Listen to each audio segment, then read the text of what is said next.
இப்பொழுது கலைஞரின் பேனா சிடி வெளியீடு ஷார்ட் பிலிம் திரு நக்கீரன் கோபால் அவர்கள் வெளியிட திரு வேலுத்தங்கம் அவர்கள் பெற்றுக்கொள்கிறார்.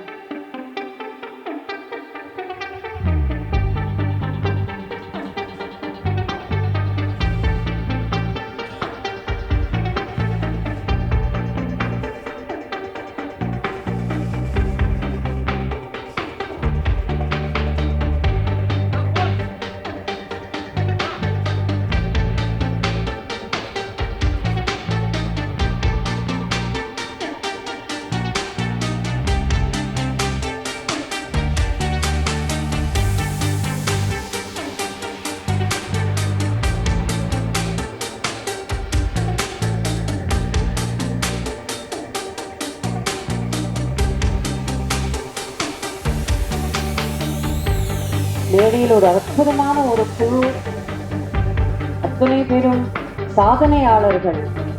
ஆனால் இன்று ஒரு நண்பர்கள் போல ஒருத்தரோட ஒருத்தர் சேர்ந்து அழகா இந்த ஒரு குடும்பத்தை வெளியிடுறது வந்து மகிழ்ச்சியான ஒரு விஷயம்.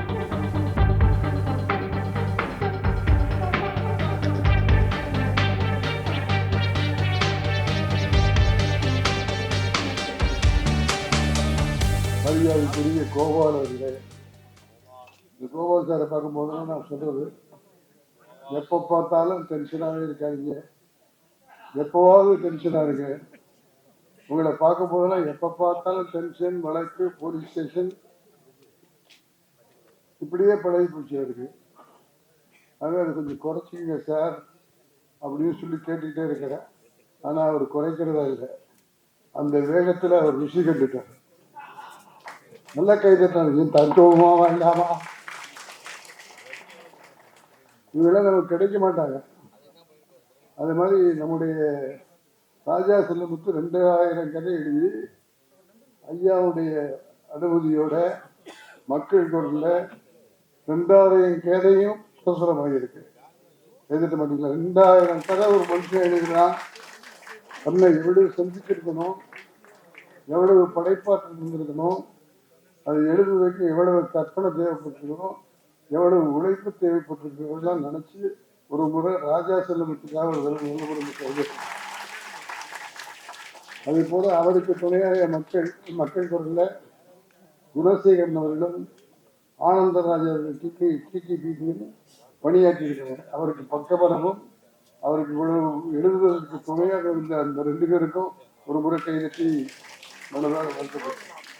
அப்புறம் அவங்களுக்கு கூட இருந்திருக்கிற மக்களுக்கு உள்ள பணியாற்றுகிறார்கள். அத்தனை பேருக்கும் நம்முடைய வாழ்த்துக்கள். அந்த புத்தகத்தை சிறந்த முறையில் பதிப்பு செய்திருக்கிறவர் சிறந்த பதிப்பாளரான வானொலி பிரியத்தினுடைய ராமநாதன். நல்ல கை 10,000 புத்தகங்கள் மேல பண்ணிக்கிறாங்க.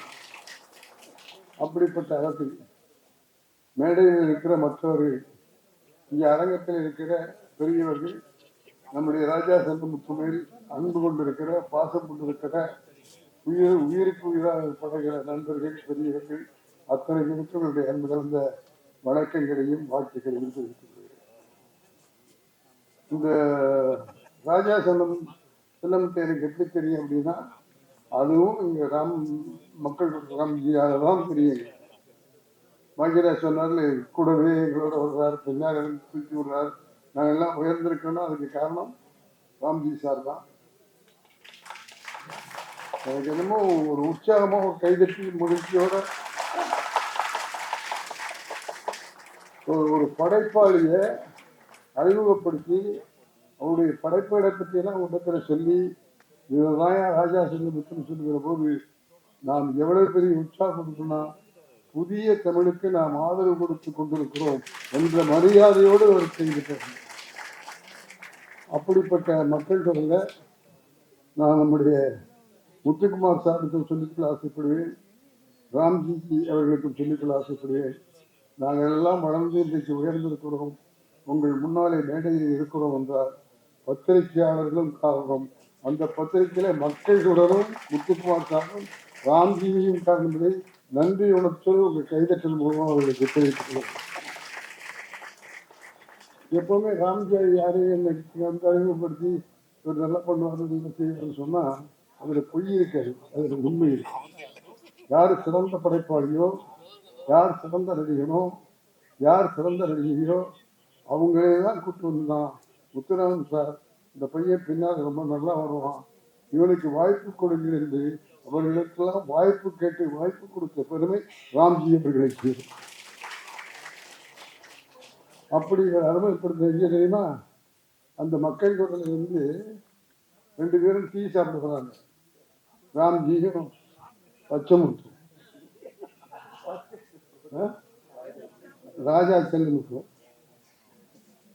நான் உள்ள சேகர் கடையிலிருந்து நான் வெளியே வரேன், வந்தா 2 பேரும் உட்காந்து டீ சாப்பிட்டு இருக்காங்க.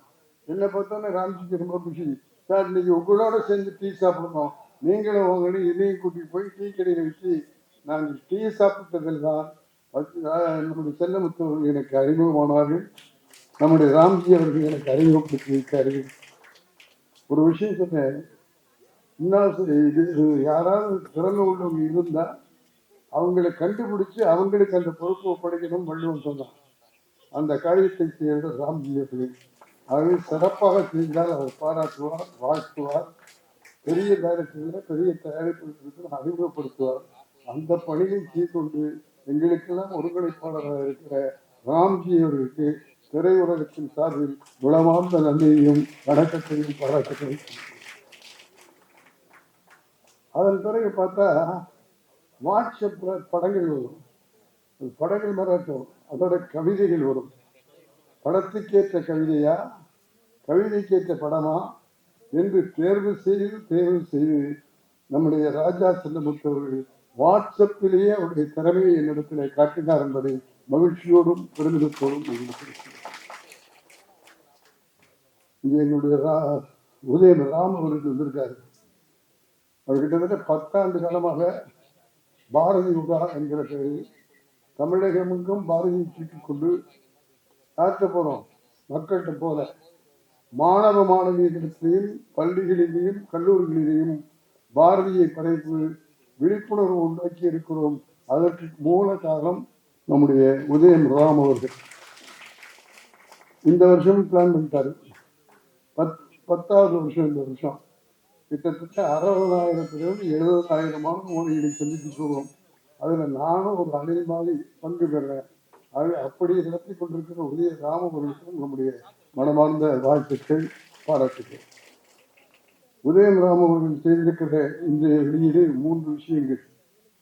கலைஞரின் பேனா, அது ஒரு குறும்படம், 2000 சிறுகதைகள், பெயர் பட்டியல், சமூக இடைவெளி, சிறுகதைத்தொழில், இந்த 3 புத்தகத்தையும் 2 புத்தகங்களையும் கலைஞருடைய ஆவணப்படத்தையும் இன்றைக்கு வெளியிட்டிருக்கிறார்கள். அதற்காக என்னுடைய மனமார்ந்த பாராட்டுக்களை மக்கள் கூட்டம் முத்துக்குமார் சாந்தன் ஐயா அவர்களுக்கும் நம்முடைய ராம்ஜி அவர்களுக்கும் இதுக்கு காரணமாக இருந்த படைப்பாளர் ராஜா செல்லமுத்து அவர்களுக்கும் குணமார்ந்த நன்றியை தமிழகத்துடைய மக்களுடைய சார்பிலே, தமிழ ஆர்வம் உள்ளவர்களுடைய சார்பிலே உங்களை மனமாற குணமாற நான் வாழ்க்கிறேன். கலைஞரின் பற்றி ஐயா கோபாலையை பேசுகிற பேசி நான் பேச முடியாது. கலைஞருக்கு பக்கத்திலேயே இருந்து சூடு இருக்கிறது அவர் ஒருத்தர். அது எப்படித்தான் அவருக்கு அந்த சூடு வருத்த தெரியாது. அது அந்த வீரப்பன் இருந்து கற்றுக்கிட்டாருன்னு. அப்படி இருக்கிற ஐயான்னு சொன்னாங்க. கலைஞருடைய பேனா அப்படின்னா அது பேனா கலைஞருக்கு கோயில் இல்லடா, அவருடைய பேனாவுக்கு கோயில் கட்டி கொண்டிருக்கிறார்கள். அவர் செஞ்ச சாதனை யாரும் செஞ்சிருக்க முடியாது, எந்த எழுத்தாளரும் செய்திருக்க முடியாது. உறுதியோட நான் சொல்லிக்கூடாது. எவ்வளவு கட்டுரை, எவ்வளவு நாவல்கள், எவ்வளவு சினிமா படங்கள், எவ்வளவு கடிதங்கள், அரசியல் எவ்வளவு பேச்சுக்கள், இவ்வளவு செஞ்சு முடிச்ச கலைஞர்.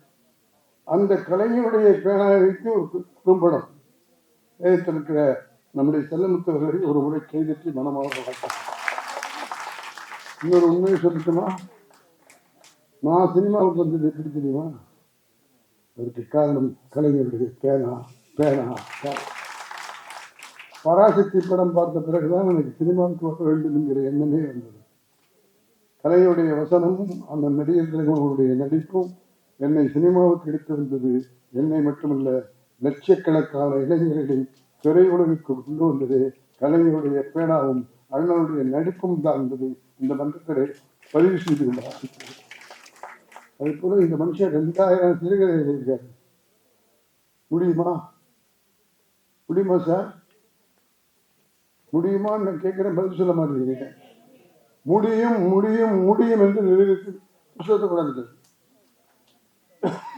அப்படின்னா ஒரு டைரக்டரை சொல்றேன், அந்த கதையை உருவாக்கி படைப்பதற்கு அவர் எவ்வளவு மூளை வேலை செஞ்சிருக்கணும் தெரியுமா? எவ்வளவு கற்பனை செஞ்சிருக்கணும் தெரியுமா? எப்படி எழுத்துக்கள் ஒளியிருக்க வேண்டும் தெரியுமா? எப்படி தமிழிலிருந்து விழுந்திருக்க வேண்டும் தெரியுமா? நான் கவியரசர் கண்ணதாசன் அவர்களை பற்றி சொல்லுகிற போது சொல்லுவேன், குற்றாலத்திலே கூட நீர்வீழ்ச்சி அந்த சீசன்ல தான் கொட்டும். ஆனால் கவிஞருடைய கவிதை 365 நாளும் நீர்வீழ்ச்சியாக, தமிழ் நீர்வீழ்ச்சியாக கொட்டும். அப்படி கவிதையிலே கண்ணதாசனுடைய கவிதையை நீர்வீழ்ச்சியாக கொட்டதை போல கதையிலே நம்முடைய செல்லமுத்தவர்கள் 2000 கதைகளை எழுதியிருக்கிறார் என்றால் அந்த கதை நீர்வீழ்ச்சியாக கொட்டி இருக்கிறது. அதனால் நான் செல்லமுத்தவர்களுக்கு கொடுக்கிற பட்டம், பாராட்டு, வாழ்த்துக்கள். அதே போல சமூக இடைவெளி இருந்து வெறும் காகிதத்தில் எழுதி சில பேப்பரை வெளில சிறப்பாக்கலாம். அது இல்லை, இவர் உண்மையாக எழுதி இந்த நாட்டு நடத்திலே மக்களுடைய மனதிலே போய் விழிப்புணர்வு உண்டாக்குகிற மாதிரி ஒவ்வொரு கதையிலையும் கருத்துக்களை சேர்த்திருக்கிறார். அதற்காக செல்லமுத்து உனக்கு மீண்டும் ஒரு முறை பாராட்டு. இப்ப என்ன நடக்க சொல்ல தவற நினைச்சுக்கோங்க. இது பத்திரிகையாளர்கள் கூட்டம் பயமா இருக்கு. எதை போடுவீங்க எதை போட மாட்டீங்கன்னு தெரியும்.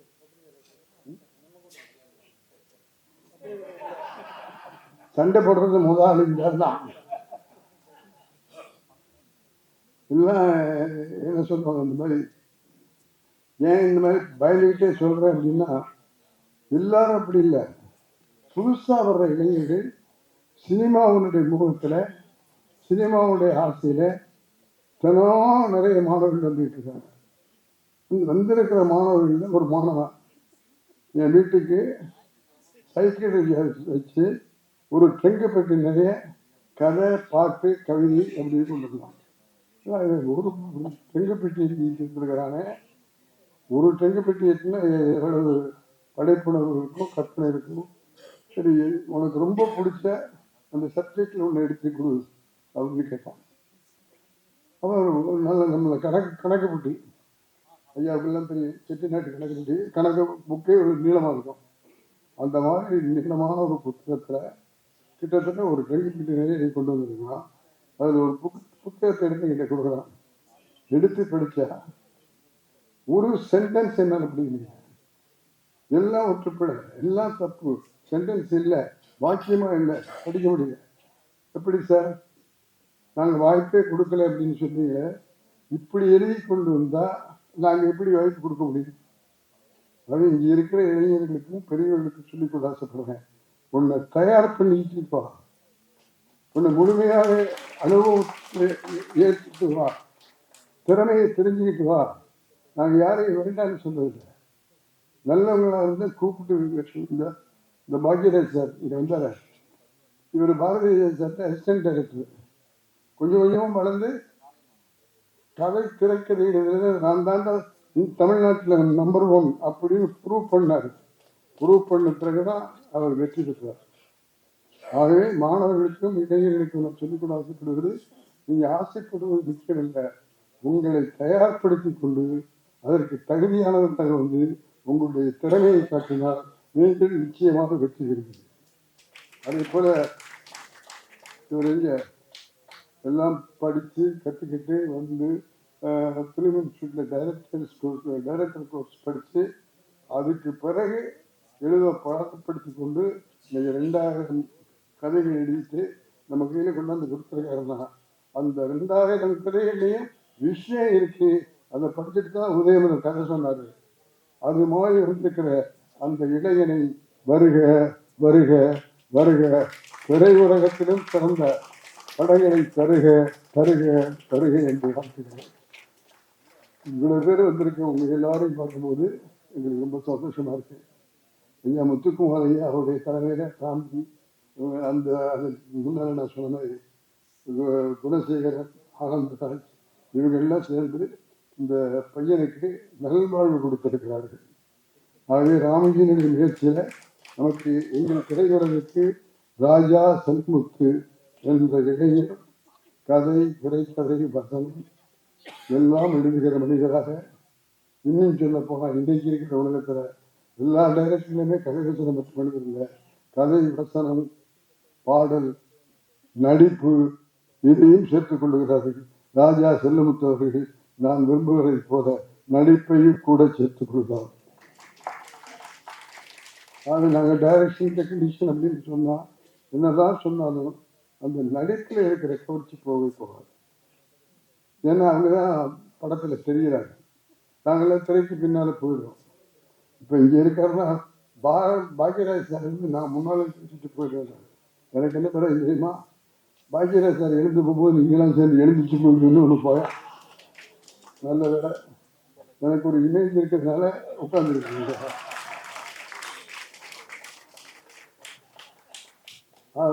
இதெல்லாம் உண்மையா நடக்கிறது, பேசுறதெல்லாம் பொய் இல்லை, எல்லாம் உண்மை. இப்ப இன்னொரு விஷயத்தையும் உங்களுக்கு சொல்றேன். ரஜினி சாருடைய எவ்வளவு பெரிய வெற்றிக்கு என்ன காரணம், எல்லாம் ஆளுக்கு ஒரு காரணம் சொல்லிடுவீங்க. என்னன்னு கேட்டா ஒவ்வொருத்தர் இப்ப அதுக்கு வேறு நேரம் ஆயிடும். அவரே சொன்னது சொல்ற, சூப்பர் ஸ்டார் ரஜினிகாந்த் ஒரு பேட்டியில சொன்னார், நான் ஃபீல்டுக்குள்ள வந்த நேரத்துல புரட்சி தலைவர் எம்ஜிஆர் அவர்கள் இருந்தாங்க, நம்முடைய நடிகர் திலகம் சிவாஜி கணேசன் இருந்தாங்க, கமலஹாசன் இருந்தாங்க. அதுக்கு மத்தியில் நான் வந்து ஃபீல்டில் இருக்கும்போது இவ்வளவு பேரையும் நம்ம எப்படி ஜெயிக்க போறோம்னு பயந்தேன். எம்ஜிஆர் வந்து அவருக்குன்னு ஒரு மாஸ், எங்கே போனாலும் எப்படி போனாலும் அவருக்கு பெரிய வெற்றி கொடுப்பார். என்ன நடிகர் திலகம் நடிப்பில் இனிமேல் எந்த ரோலும் கிடையாது, எல்லா ரோலும் கொடுத்துட்டோம், எல்லா ரோலையும் ஜெயிச்சுட்டாரு. ஆகவே நடிப்பா இருந்தாலும் சரி, கதாபாத்திரமா இருந்தாலும் சரி, அவர் தான் நடிகர் திலகம். அவர் என்னைக்கும் நடிகர் திலகம், அதில் எந்த விதமான மாற்று கருத்து இல்லை. கைதட்ட மாட்டீங்களா? அதுக்குள்ள மறந்துட்டீங்களா? சிவாஜி கணேசனே மறந்துட்டீங்களா? அடுத்தது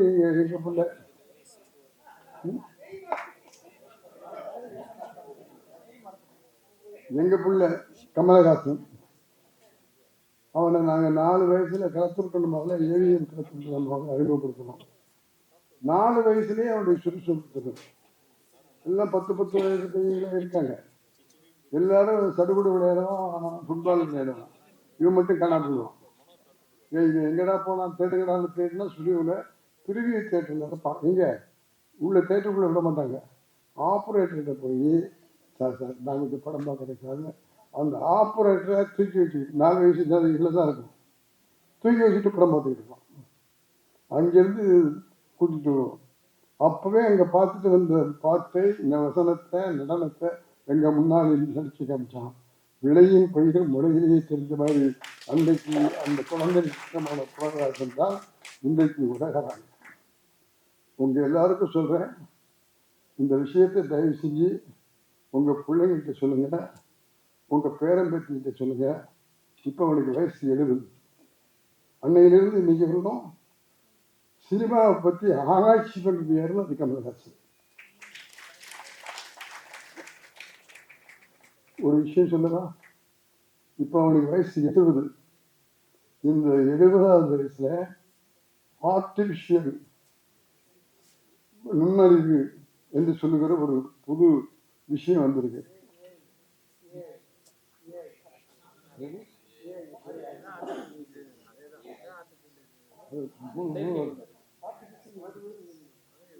ஆர்டிபிஷியல் இன்டெலிஜென்ஸ், செயற்கை நுண்ணறிவுன்னு பேரு. இப்ப வந்திருக்கிற கம்ப்யூட்டர், இந்த கம்ப்யூட்டருக்கெல்லாம் மேல இதுக்கெல்லாம் அப்ப அந்த கம்ப்யூட்டர் அமெரிக்காவில் வந்திருக்கு, உலகத்துக்கு இப்போ அறிமுகம் இருக்கு. சார் 70 வயசுல இந்த ஆர்டிபிஷியல் இதை படிக்கிறதுக்காக கமலஹாசன் அமெரிக்கா போயிருக்கிறார் என்பதை அழுத்தம் திருத்தமாக உங்களுக்கு 70 வயசுல படிக்கிறாங்களா சார்? உங்க பிள்ளைகிட்ட சொல்லுங்க, உங்க பேரன் பேத்திக்கிட்ட சொல்லுங்க. வாழ்க்கை என்பது படித்துக் கொண்டே இருப்பதில் தான் இருக்குது. நீ படிப்பை நிறுத்தினா உன் வாழ்க்கை முடிஞ்சு போச்சுன்னு அர்த்தம். யாரு முன்னுக்கு வருவதற்கு நீங்க வேண்டிய முயற்சி பண்ணாம போவீங்களோ முடிஞ்சதுன்னு அர்த்தம். கமலஹாசன் 70 வயசுல அமெரிக்காவுக்கு போய் ஆர்டிபிஷியல் படிக்கிறான் அப்படின்னு சொல்லி சொன்னா அவனுடைய ஆர்வம், அவனுடைய ஆராய்ச்சி, அவனுடைய பாராட்டு அப்படியே ரத்தத்தோடு ஊறி போயிருக்கிறது. இதை தயவு செஞ்சு பிள்ளைகிட்ட சொல்லுங்க. அவங்கள அப்படியே 70 வயசுல படிக்கிறான்டா, நீ 17 வயசுல படிக்க மாட்டேங்கிறீடா, எங்கேயோ போய் சிகரெட் குடிக்கிற, எங்கேயோ போய் போதை மறைக்கு போற, எங்கேயோ டாஸ்மார்க்கு போற, ஆகவே நம்முடைய ஒழுக்கமுறைகளை எல்லாம் முடித்துக் கொண்டிருக்கிறார். இந்த மாதிரி படித்து இந்த மாதிரி அறிவு எடுத்துக்கொண்டார். உனக்கு நேரம் போகலை இல்லை, நேரம் போதாது, நேரம் போதாது, நேரம் போதாது. அந்த காரியத்தை தான் நம்முடைய ராஜா செல்லமுத்து அவர்கள் செஞ்சுட்டார். அவருக்கு வேற இடத்துக்கு போறதுக்கு நேரம் கிடைக்குமா? டாஸ்மார்க் போக முடியுமா? முத்துக்குமார் சார் விட்டுருவாரா? ராம்ஜி கேட்க மாட்டாரா? இன்னைக்கு என்ன மல்லே அப்படின்னு அவங்க பொறுப்பாக்குறவங்க கேட்க மாட்டாங்களா? ராஜமுத்தா ஏன் கெட்டு போகாம இருக்கு அப்படின்னு சொன்னா அவருடைய நேரங்களை நல்ல நேரமாக பயன்படுத்தி கொண்டிருப்பதால் தான் அவருக்கு நேரம் போகலை இல்லை, நேரம் போகலை. அது மாதிரி வாழ்ந்தால் நீங்களும் நிச்சயமாக இது போல சாதனைகளை செய்ய முடியும். அவருடைய சாதனையில செல்லமுத்து அவர்கள் மிக விரைவில் சினிமாவுக்கு பெரிய கதை, திரைக்கதை, வசனம் நான் சொன்ன மாதிரி நடிப்பை செய்துவிட்டு அவர் மேல மேல மேல வர வேண்டும் என்று நாம் எல்லோரும் தெரிந்தவரை வாழ்த்துவோம். நிச்சயமாக நம்முடைய வாழ்க்கை வீண் போகாது. ஏனென்றால் அவரிடத்தில் அந்த திறமை இருக்கிறது. ஆகவே நான் நிறைய அவரை எதிர்பார்த்து நாம் எதிர்பார்க்கிறோம். ஆகவே திரையுலகத்தில் கிடைத்த புது சொத்தாக, புது வரவாக வருக வருக, நல்ல படங்களை தருக தருக என்று வாழ்த்து முயற்சி நிறைவேற்றும் முயற்சியில் உண்மை கொடுத்துவிடும் என்று சொல்லை சொல்லி முயற்சி செய்தால் நிச்சயமாக வெற்றி பெற முடியும், வெற்றி பெற முடியும், வெற்றி பெற முடியும் என்று இங்கே உள்ளவர்களையும் வாழ்த்தி, அங்கே உள்ளவர்களையும் வாழ்த்தி, ஸ்பெஷலாக செல்லமுத்தையும் வாழ்த்தி விடைபெறுகிறேன். வாழ்க வளர்க.